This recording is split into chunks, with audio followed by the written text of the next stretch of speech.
محمد قیصر صاحب ہیں ملتان سے۔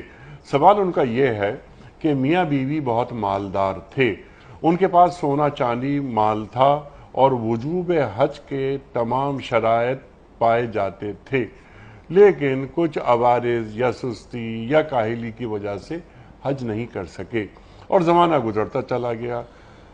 ہوا یہ کہ پھر ان کی معیشت کمزور ہو گئی، مالی حالات تباہ و برباد ہو گئے، دونوں تنگ دست ہو گئے، حج کرنے کی استطاعت بھی نہ رہی۔ اب سوال یہ ہے کہ جو حج واجب ہو چکا تھا اب بھی ان کے ذمے حج کرنا واجب ہے یا تنگ دستی کی وجہ سے حج ساقط ہو گیا؟ نیز حج ادا نہ کرنے کی صورت میں گناہگار ہوں گے یا نہیں؟ یہ اہم ترین سوال ہے، اور انیس صاحب اچھا ہوا کہ یہ سوال ایسے موسم میں آیا جس میں لوگ حج کے لیے درخواستیں وغیرہ جمع کر رہے ہیں اور انتظامات کر رہے ہیں۔ پہلے تو اسپیسیفک ان کے سوال کا جواب یہ ہے کہ جب یہ میاں بیوی مالدار تھے، صاحب استطاعت تھے، تو جیسا کہ اللہ نے قرآن میں فرمایا للہ علی الناس حج البیت من استطاع الیہ سبیلا، جو استطاعت اور مالی صلاحیت رکھتا ہو ان پر اللہ کے لیے حج بیت اللہ کرنا فرض عین ہے، ان پر لازم ہے کہ وہ حج کریں۔ اب یہ ذہن میں رکھنا چاہیے کہ ایک مرتبہ مالی استطاعت آنے کے باوجود انہوں نے مختلف عوارض کی وجہ سے سستی، کاہلی، غفلت، کوتاہی، اس کی وجہ سے جب انہوں نے حج نہ کیا تو یہ حج ان سے ساقط نہیں ہوگا، یہ حج ان پر فرض ہے اور فرض عین ہے۔ ایک مرتبہ جب حج فرض ہو جاتا ہے تو جب تک وہ حج ادا نہ کیا جائے اس کی فرضیت ذمے سے ساقط نہیں ہوتی ہے۔ یہ حضرات حج بر وقت نہ کرنے کی وجہ سے صرف گناہگار نہیں، شدید ترین گناہگار ہوئے ہیں، اور یہ یاد رکھیں کہ اس فریضے کی ادائیگی نہ کرنے کی وجہ سے جو گناہ لازم ہوتا ہے وہ گناہ ہوتا کس نوعیت کا ہے، اس کے بارے میں سرکار دو عالم صلی اللہ علیہ وسلم کی واضح حدیث کئی کتب صحاح کے اندر موجود، من یستطع ان یحج فلم یحج مات ان شاء یہودیا او نصرانیا او کما قال صلی اللہ علیہ وسلم۔ بڑی خطرناک وعید۔ آپ صلی اللہ علیہ وسلم نے ارشاد فرمایا جو آدمی استطاعت رکھتا ہو کہ وہ حج کر سکتا ہے، اس کے باوجود وہ حج نہیں کرتا، مجھے اس کی کوئی پرواہ نہیں، وہ مرتا ہے تو چاہے یہودی ہو کے مرے چاہے نصرانی ہو کر مرے۔ انیق صاحب یہ لب و لہجہ رحمت للعالمین صلی اللہ علیہ وسلم، محسن انسانیت صلی اللہ علیہ وسلم کا کسی گناہ کے بارے میں کبھی بھی حدیث کے اندر ثابت نہیں ہے۔ جو لب و لہجہ حج فرض ہونے کے باوجود حج نہ کرنے والے شخص کے بارے میں اس حدیث میں آپ صلی اللہ علیہ وسلم نے فرمایا۔ ملا علی قاری رحمۃ اللہ علیہ نے اس حدیث کو سامنے رکھتے اور کئی محدثین نے لکھا ہے خطرہ ہے اس بات کا کہ بروز قیامت آپ صلی اللہ علیہ وسلم جب زانیوں کی سفارش فرمائیں گے، گناہگاروں کی سفارش فرمائیں گے، شرابیوں کی سفارش فرمائیں گے، ایون کہ قاتلوں کی سفارش فرمائیں گے، اس بات کا خطرہ ہے کہ جن پر حج فرض تھا اس کے باوجود انہوں نے حج بیت اللہ نہیں کیا، تو اس بات کا اندیشہ ہے کہ آپ صلی اللہ علیہ وسلم یہ نہ فرما دیں ان کو تو سب سے پہلے میری امت سے نکال دو، باقیوں کے لیے میں سفارش کرتا ہوں۔ اللہ اکبر۔ کیونکہ آپ صلی اللہ علیہ وسلم فرما رہے ہیں مجھے پرواہ نہیں ہے، خاتمہ کس پر ہوتا ہے اس کا، وہ یہودی ہو کے مرتا ہے کہ نصرانی ہو کے مرتا ہے، مجھے اس کی کوئی پرواہ نہیں ہے۔ آپ اندازہ لگائیے کہ یہ لب و لہجہ اور کس جرم اور گناہ کے بارے میں، کسی جرم اور گناہ کے بارے میں آپ صلی اللہ علیہ وسلم نے کبھی یہ لب و لہجہ اختیار نہیں فرمایا۔ تو یہ یاد رکھیں حج بیت اللہ فرض ہونے کے باوجود حج نہ کرنا، اور یہ اچھا ہے کہ یہ آج سوال آیا جس میں انہوں نے کہا کہ سستی ہے، غفلت ہے، کوتاہی ہے۔ یاد رکھیں آج ہماری سوسائٹی کے اندر سینکڑوں نہیں، ہزاروں نہیں، لاکھوں کی تعداد میں، بلکہ یہ میں بہت محتاط کہہ رہا ہوں، اسلامک ورلڈ میں، دنیا اسلام میں کروڑوں کی تعداد میں ایسے بے شمار صاحب استطاعت لوگ موجود ہیں، خدا نے ان کو مالی استطاعت دی ہے، حج نہیں کر رہے۔ اور میں آج آپ کے پروگرام کے توسط سے ائمہ مساجد سے یہ درخواست کرنا چاہتا ہوں، کمپین چلائیں، فضائل حج پر بعد میں بات کریں، حج کی فرضیت اور للہ علی الناس حج البیت من استطاع الیہ سبیلا کو پہلے بیان کریں، اور یہ ہے اصل بنیادی نقطہ۔ لاکھوں کروڑوں کی تعداد میں لوگ حج کیے بغیر دنیا سے مر کے بھی چلے جا رہے ہیں، حج ہی نہیں کر رہے۔ معذرت کے ساتھ بے شمار سیاستدان ہیں، ایک ایک کا نام لیا جائے کبھی سنا نہیں ہوگا آپ نے کہ انہوں نے کبھی حج کیا ہے۔ چھوڑ دیں سیاستدانوں کو، ہماری کمیونٹی میں آ جائے، برادریوں میں آ جائے, ہماری قوم قبیلے میں آ جائے, اپنے خاندان میں آپ ابھی بیٹھے بیٹھے جو ناظرین و سامعین سن رہے وہ ذرا تصور کر لیں, فلانا کتنا مالدار, کبھی سنا نہیں حج پر گیا ہو, فلانے کی اہلیہ کتنے مالدار گھرانہ, دنیا جہاں کے سارے ٹور ٹرپس سارے کے سارے مال و متاع, مگر حج نہیں کر رہے. اچھا پھر ایک اور اچھا ہمارے ہاں کچھ 4 5 6 چیزیں ہیں.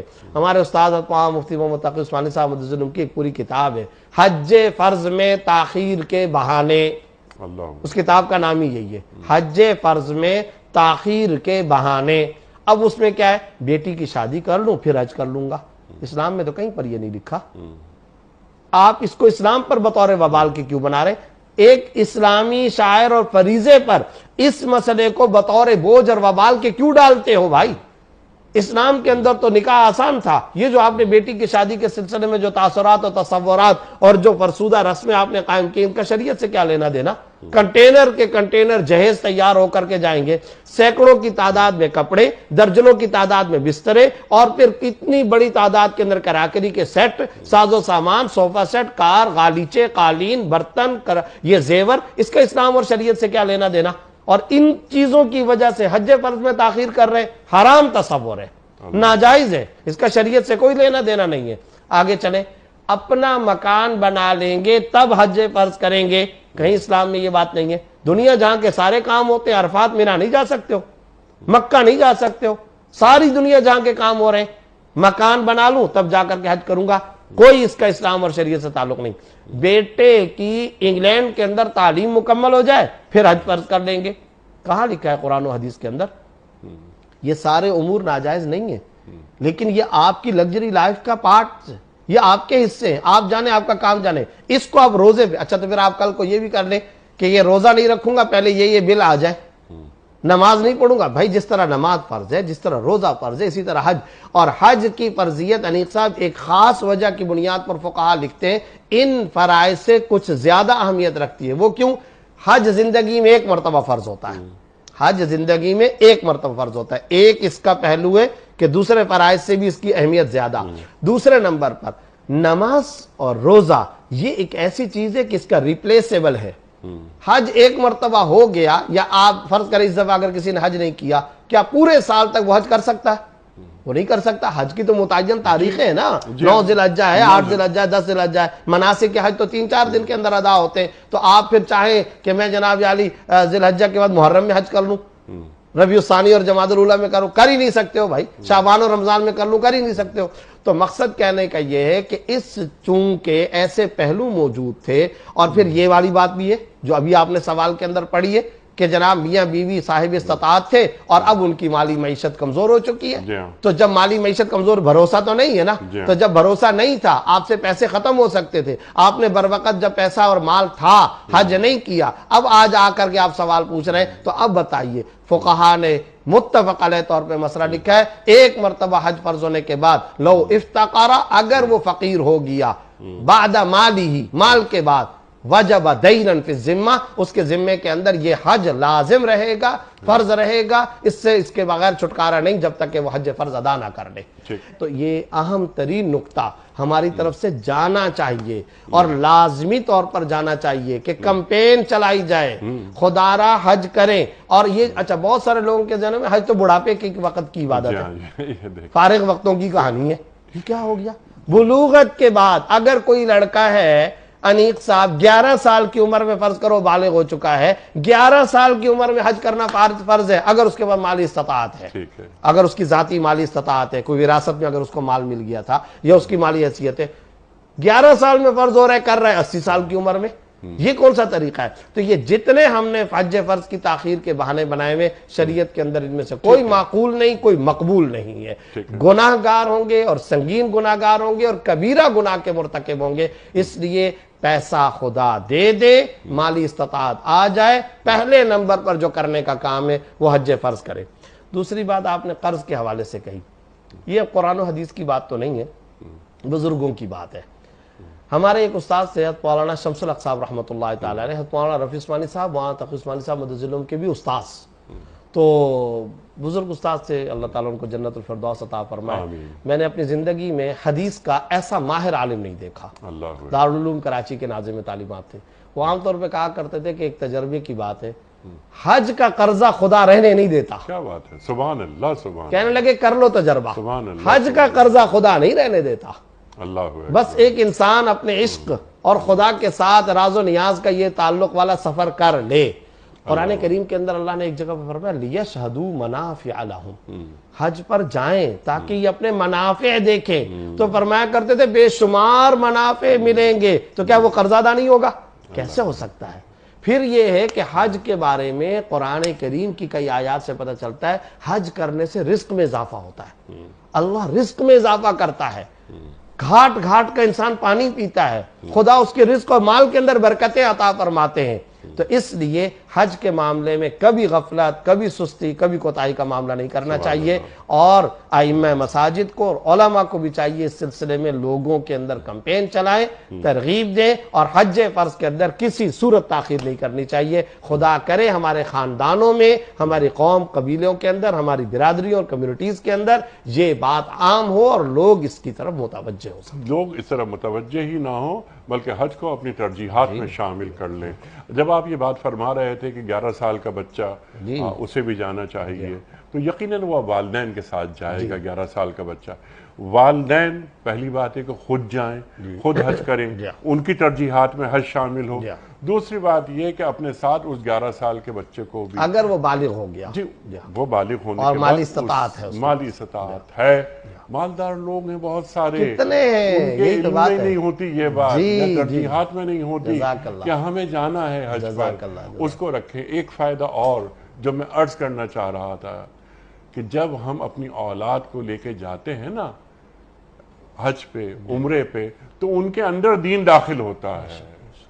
مناسک حج اولاد کی تربیت کرنے کا مؤثر ترین ذریعہ ہے. سبحان اللہ. اور جب وہ دیکھتا ہے اپنے والدین کو کہ وہ عرفات میں کھڑے کس طرح دعائیں مانگ رہے، کس طرح وہ مینا کے اندر آہوازاری کر رہے ہیں، کس طریقے سے وہ مزدلفہ کے اندر مناسک حج ادا کر رہے ہیں، کس طرح کعبے کا دیوانہ وار طواف کر رہے ہیں، کس طریقے سے وہ بیت اللہ کے ارد گرد چکر لگا رہے ہیں، اور ملتزم صفا مروہ سعی اور ہاتھ اٹھا اٹھا کر کے رونا دھونا، اور پھر کس طریقے سے وہ عرفات کے اندر اللہ کے سامنے پہاڑوں اور کھلے آسمان تلے خدا کے سامنے راز و نیاز کر رہے ہوتے ہیں. اللہ کی قسم جو اولاد میں روحانیت آتی ہے، جو اولاد میں مؤثر تربیت آتی ہے، اس کا کوئی بدل نہیں ہو سکتا ہے.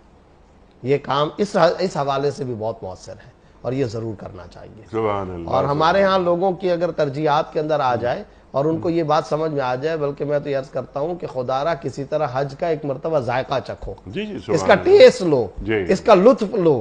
اور یہ کیسی والہانہ عبادت ہے جی، اور کیسی پر لطف روحانی عبادت ہے جو پڑھ کے سمجھ میں نہیں آ سکتی. جی جی کتنا پڑھ لیں کتابوں میں حج کے حوالے سے، لیکن جب آدمی وہ 5 دن گزارتا ہے نا، اس کٹھالی سے گزرتا ہے، وہ جو ایکسپیرینس ہوتا ہے، تو اس کی سمجھ میں آتا ہے کہ ہاں یہ 2 چادروں میں اللہ نے کیوں بلوایا.